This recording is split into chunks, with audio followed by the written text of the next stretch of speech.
Welcome to Chillin' 101. We hope this video helps. You start by connecting the Samsung to your PC with a reliable data cable.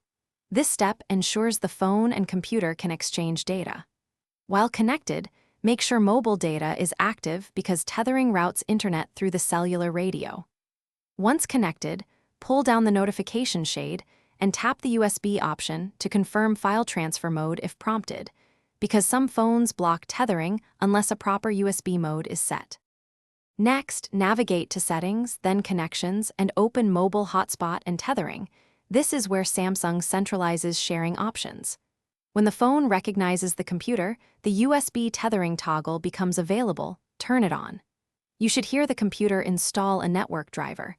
Make sure the PC's network adapter lists a new wired connection.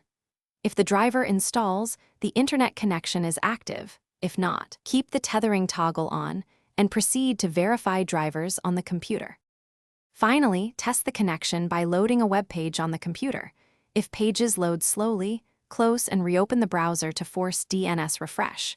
If there's no connectivity, unplug and try a different USB port or swap to a known good data cable. Bad cables are a common culprit. One key troubleshooting tip.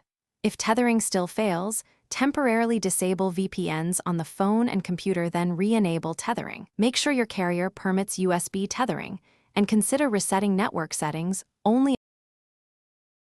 Thanks for watching. Consider subscribing if we helped you.